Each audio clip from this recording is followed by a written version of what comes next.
pessoal, tudo bem? Hoje nós vamos ensinar sobre uma temática muito importante dentro da amartiologia, que é a ciência, a doutrina, o estudo acerca do pecado.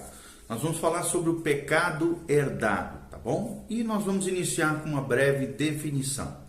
Pecado herdado é o estado pecaminoso que nasce em todas as pessoas. Os teólogos, usaram vários nomes para descrever esse conceito. Primeiro, como indica o título, desse vídeo que nós estamos falando, alguns chamam de pecado transmitido ou pecado herdado. Isso enfatizando a verdade de que todas as pessoas herdam esse estado pecaminoso de seus pais, aos quais, por sua vez, o herdaram de seus pais, os quais herdaram dos seus pais, e assim sucessivamente, até chegar aos nossos primeiros pais, que é Adão e Eva. Em segundo lugar, outros chamam isso de natureza pecaminosa, que se concentra no fato de que o pecado corrompeu totalmente a nossa natureza. Essa expressão, esse conceito bíblico, natureza pecaminosa, apresenta um contraste claro com essa natureza básica e os seus frutos, que são atos particulares de pecado que cada uma das pessoas assim acaba fazendo. Terceira colocação que nós vamos colocar é que outros preferem ainda o termo pecado original. Outros teólogos eruditos usam o termo, em vez de natureza pecaminosa, de pecado herdado, usam o termo pecado original, alegando que o pecado original de Adão produziu na espécie humana uma corrupção moral da natureza humana, transmitida então por herança a cada geração posterior. Qual é a evidência das Escrituras com relação a tudo isso? A Bíblia diz, amados, claramente que todos os aspectos do ser humano estão corrompidos. Nós somos por natureza, diz Efésios 2, filhos da ira, ou seja, nós somos objetos dessa ira de Deus enquanto não estamos em Cristo. É o que diz Efésios 2, 3. E é verdade que por causa das nossas ações também somos objetos da ira de Deus, mas esse versículo refere-se a algo inato, algo que nos é herdado. O Salmo 51 também, versículo 5, indica que isso é algo que temos desde a nossa concepção, desde que fomos gerados pelos nossos pais, e não o adquirimos por ações praticadas ao longo da vida, mas já vem como uma natureza perpetuada entre pais e filhos. A natureza pecaminosa, amados, afeta todos os aspectos da vida humana. Primeiro, o seu intelecto foi cegado, é o que diz 2 Coríntios 4,4. Segundo, a sua mente é considerada reprovável, está lá em Romanos 1,28. Terceiro, o seu entendimento está obscurecido e alheio à vida de Deus, é o que diz Efésios 4,18. E as suas emoções foram corrompidas e enganadas, é o que diz Romanos 1,21. Versículos 24 e 26. E Tito também 1,15 fala sobre essa corrupção nas nossas emoções, nos nossos sentimentos. E terceiro lugar, também outra coisa importante, é que a sua vontade foi aprisionada ao pecado, portanto está em oposição a Deus, é o que diz Romanos 6, 20 e Romanos 7, 20. Então, trata-se de uma espécie de depravação total. As evidências das Escrituras apresentam a base para o que normalmente é chamado pelos teólogos de depravação total da humanidade, dos seres humanos. A palavra depravação significa perversão ou corrupção. Embora não seja usada na versão Almeida, algumas traduções modernas a utilizam como equivalente à palavra adokimos, ou adokimos, A-D-O-K-I-M-O-S.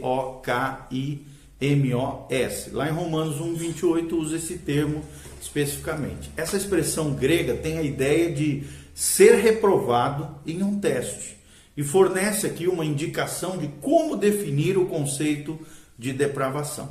Significa que o homem foi reprovado no teste de agradar a Deus. Presta atenção no que nós estamos falando.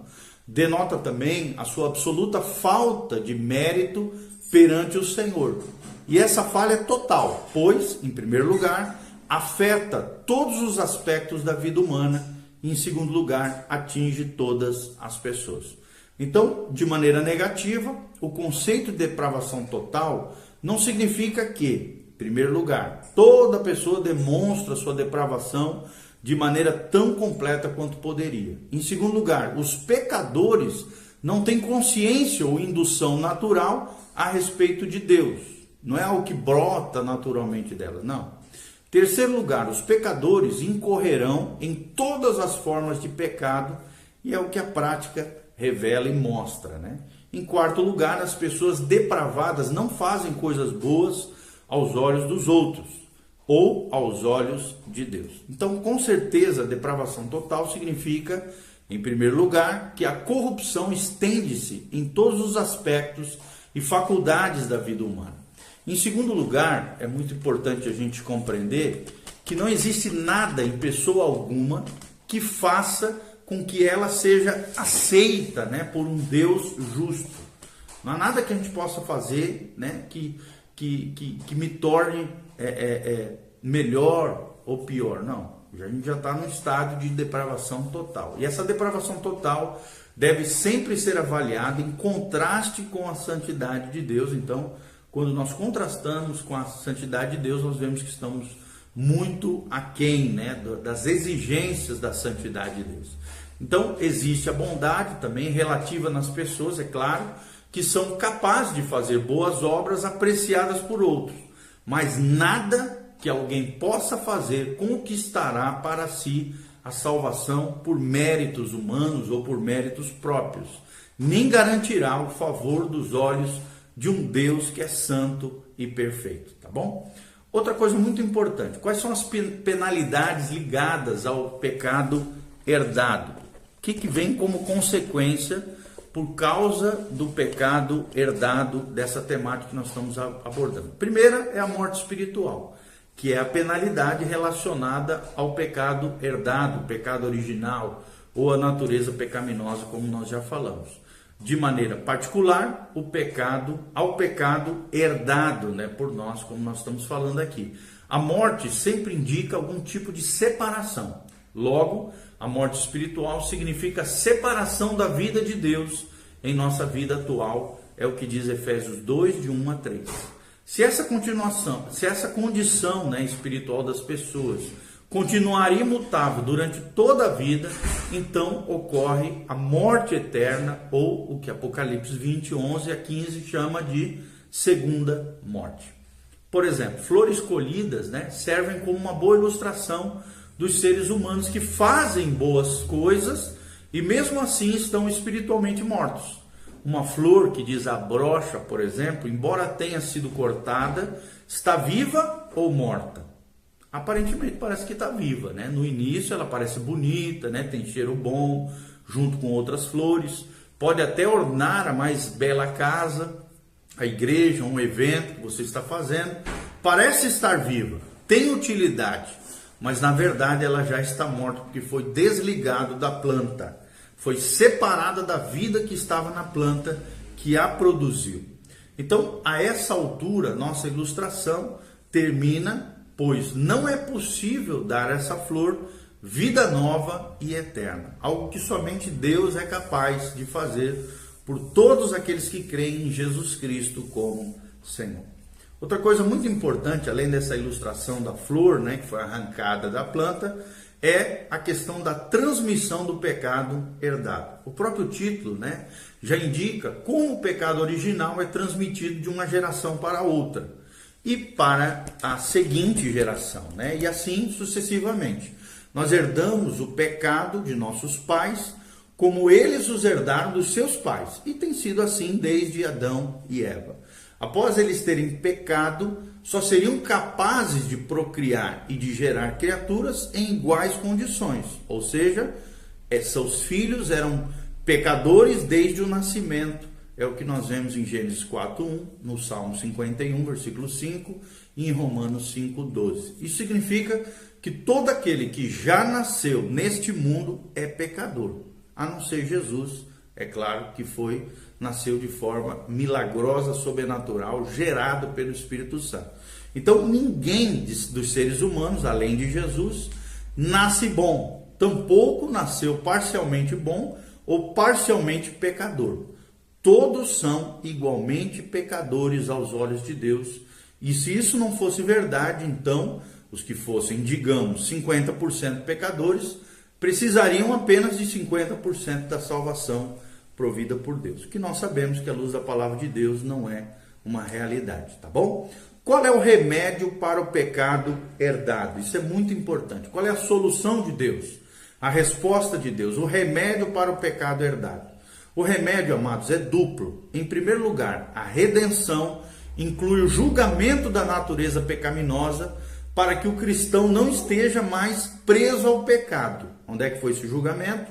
Na cruz do Calvário, está lá em Romanos 6,18, Romanos 8,1, Gálatas 5,24 menciona isso. Ou seja, tudo o que pertence à antiga natureza foi crucificado com Cristo, na cruz do Calvário. A morte sempre implica nessa separação. Portanto, a sua morte nos separou do domínio do pecado original. Glória a Deus por isso. Em segundo lugar, irmãos, no entanto, a antiga natureza, a natureza pecaminosa, não é erradicada até a ressurreição dentre os mortos. Por isso, Deus concedeu o seu Espírito Santo para nos dar vitória sobre o pecado em nossa vida diária. Ok? Estamos separados do domínio do pecado pela morte de Cristo e livres de seu domínio pelo poder do Espírito Santo e da graça de Deus nas nossas vidas. Louvado seja o nome do nosso Senhor, né? Esse Deus maravilhoso que na cruz do Calvário fez essa obra linda por mim e por você. Quais são alguns ataques com relação a essa doutrina do pecado herdado, do pecado original, da natureza pecaminosa? Primeiro é o pelagianismo. Pelagianismo, né? Pelágio, um monte bretão que pregou em Roma por volta do ano 400, acreditava que Deus não poderia ordenar que os seres humanos fizessem coisa alguma impossível e, ao mesmo tempo, dizer que deveriam ser santos. Portanto, todos podem viver uma vida isenta do pecado, é o que dizia ele. E ele ensinou que o homem foi criado neutro, nem santo, nem pecador, e com a capacidade de escolher livremente se vai pecar ou fazer o bem. Ou seja, para ele, todos nasceram na mesma condição de Adão, antes da queda. Porém, agora o homem vive com um mau exemplo de Adão, para que ele, de maneira alguma, Adão transmitisse, né, essa natureza pecaminosa ou a culpa pelo pecado à sua descendência, é o que dizia Pelágio. O homem possui vontade própria, dizia ele, e o pecado é consequência dos atos da vontade humana. O homem também está livre para fazer boas obras. Todas as suas boas obras resultam da sua capacidade de escolha. Assim, o pelagianismo, né, que é essa corrente, essa doutrina equivocada, à luz da palavra, exagera o mérito das obras e a sua eficácia para salvação. Tá bom? Outro pensamento que veio, né, outro ataque a essa doutrina do pecado original é o semi-pelagianismo. O ensinamento de Pelágio recebeu oposição de Agostinho, que foi seu contemporâneo, que enfatizava a total incapacidade do homem em ser justo e, portanto, a sua necessidade de contar somente com a graça divina. O semi-pelagianismo, uma palavra difícil até de pronunciar, é uma posição intermediária entre Agostinho, com forte ênfase na predestinação e na inabilidade do homem, e o pelagianismo, com sua insistência na capacidade de escolha humana. O semi-pelagianismo ensina que o homem retém certa medida de liberdade segundo a qual pode cooperar com a graça de Deus. A vontade humana foi enfraquecida e a sua natureza afetada pela queda, mas não é totalmente depravada. Segundo eles, na regeneração, o homem escolhe Deus, que depois acrescenta a sua graça. O semi-pelagianismo é ensinado pela Igreja Católica Romana e também por alguns grupos protestantes. O pecado original é eliminado na água do batismo, segundo eles, tá bom? Uma terceira corrente doutrinária é o socianismo. O que ensinava esse movimento do socianismo? Esse movimento, assim denominado por causa do seu autor, né, Lélio Socino, por isso socianismo, em 1525 a 1562, e do seu sobrinho Fausto, que ajudou a propagar essa doutrina, esse ensinamento, que nasceu em 1539 e morreu em 1604. Foi o precursor do unitarismo, que é uma tragédia, uma grande heresia no seio cristão, né, que não acredita na trindade, mas sim de que existem três manifestações de um mesmo Deus, mas não são três pessoas distintas. É um grande equívoco, uma grande heresia que existe em alguns grupos aí, denominados cristãos, entre aspas, que na verdade são seitas, tá? Todo unitário não é cristão, é seita, porque o cristão acredita sim na doutrina da trindade, três pessoas distintas, há um só Deus, e todas as três pessoas são plenamente Deus.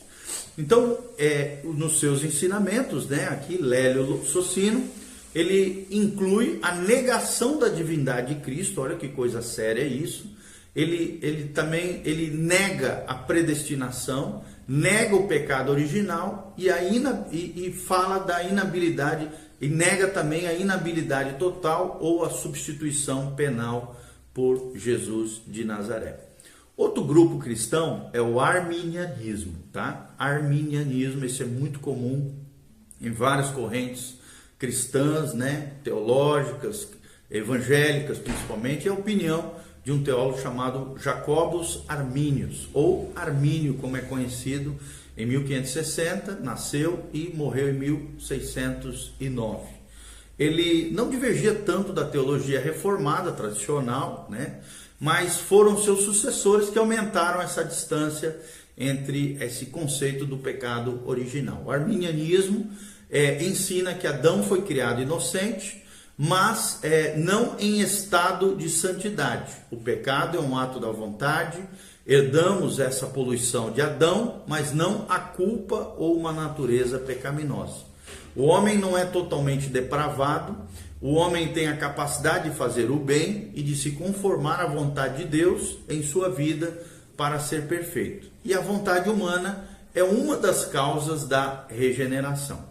A teologia wesleyana, às vezes chamada de arminianismo evangélico, possui uma visão similar, tá, sobre o pecado de Adão, embora seja diferente em alguns outros aspectos.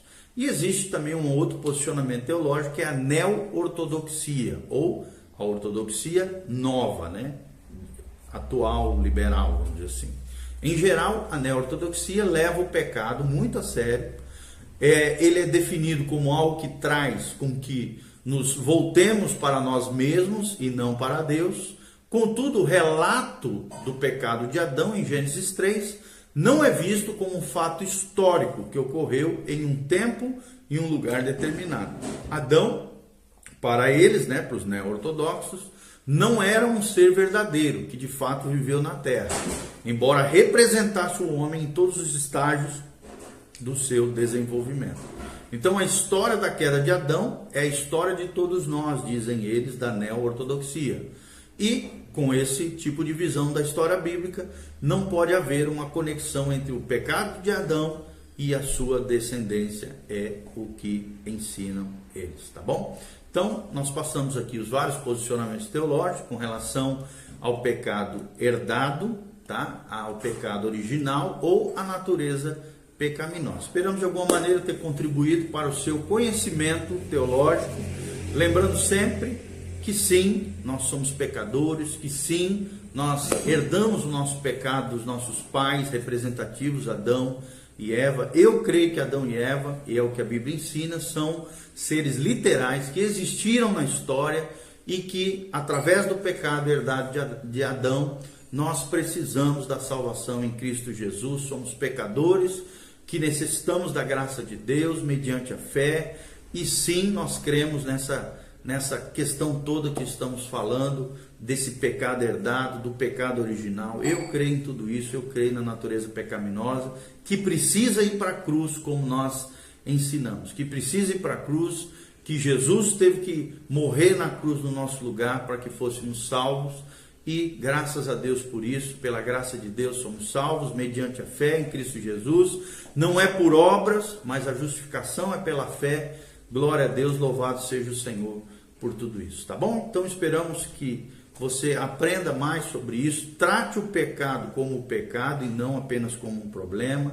como um problema grave, também mas é um vírus mortal. Lembre-se que nós temos ensinado na nossa série sobre o pecado, o salário do pecado é a morte.